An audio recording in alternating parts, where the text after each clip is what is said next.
The moon rises in the east. The forest trees rain up to the sky, intercepting its path.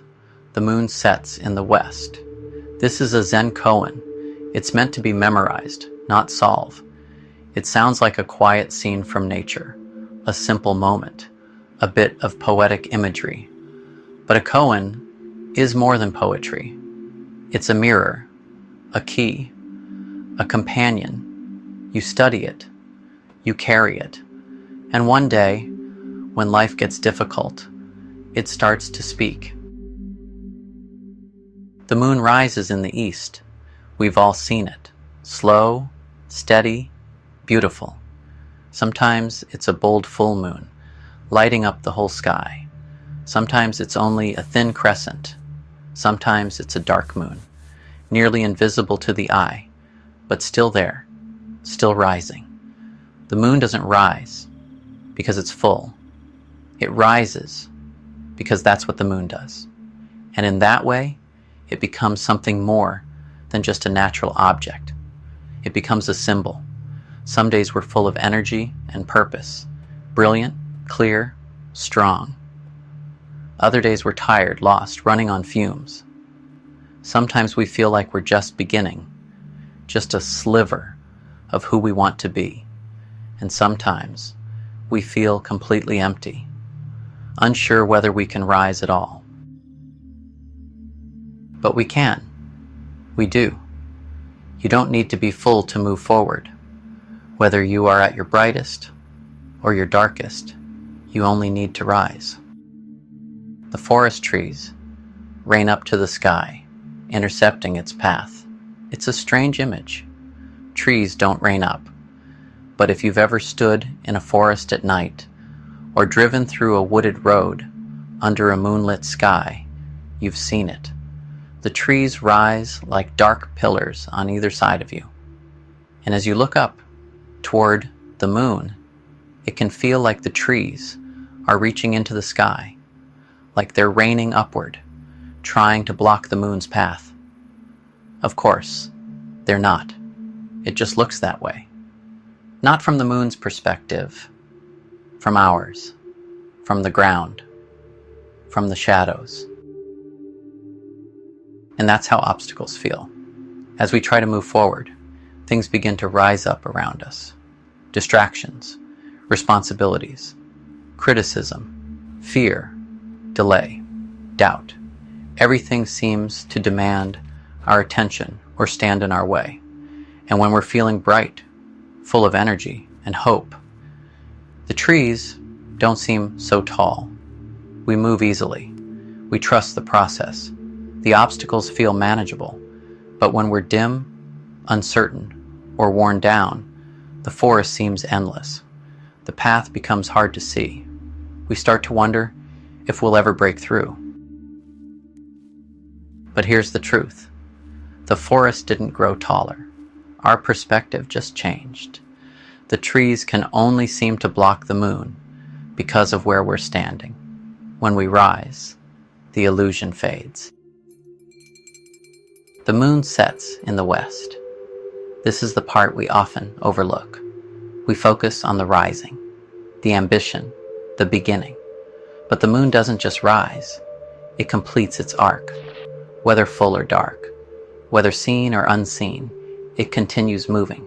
Not all at once, not in a rush, just steadily, faithfully, without distraction.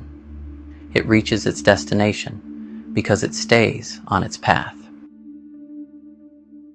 There is beauty in this, not just in brightness, but in completion, not just in the start, but in the follow-through.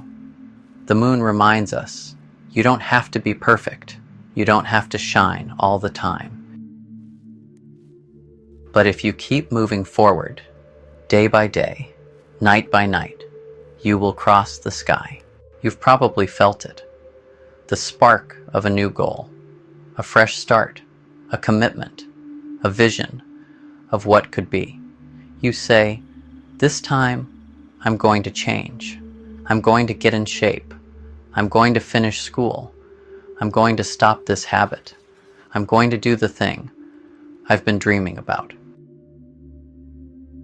And for a while, it feels good, like a full moon, clear, bright, inevitable.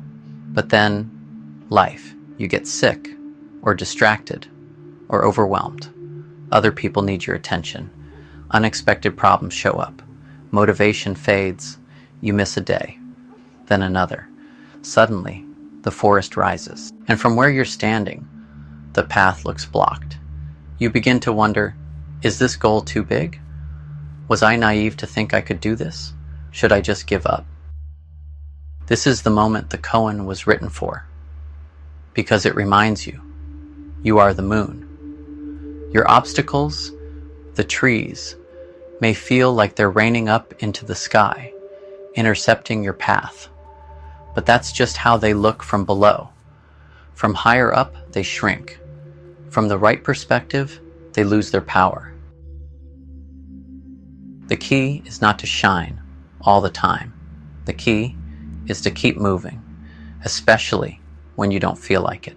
This applies to everything. A student struggling to learn difficult material, a teacher trying to reach a disengaged class, a parent raising a child through sleepless nights, a YouTuber creating videos that no one watches, yet an entrepreneur facing rejection after rejection, a person battling addiction, trying again after failure, and someone simply trying to be a little better than they were yesterday. No matter who you are, the forest will rise. That's part of the journey. The question is, will you rise too? On the way to any worthwhile goal, you will hear voices. Some come from outside. You're not good enough. This isn't working. You're too late, too old, too inexperienced. Some come from inside. I don't have what it takes. I've already failed too many times. Maybe this wasn't the right goal after all. These are not facts. These are not signs from the universe. They are the siren song, pulling you off course, trying to lure you into stillness, into safety, into regret.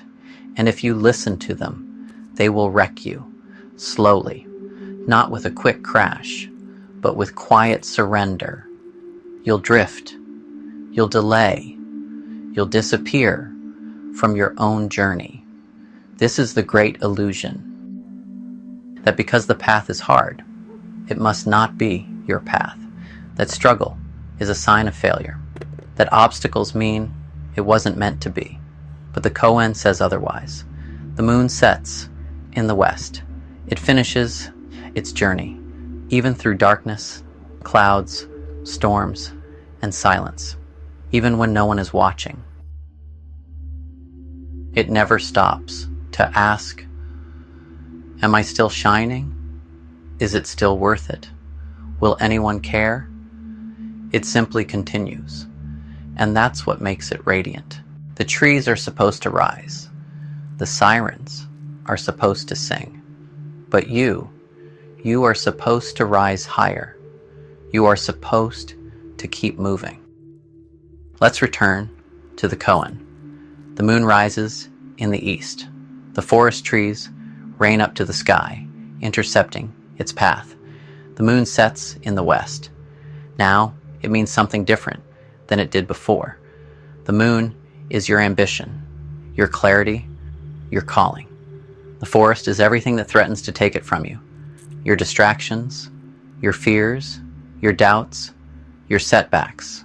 But the path of the moon doesn't change.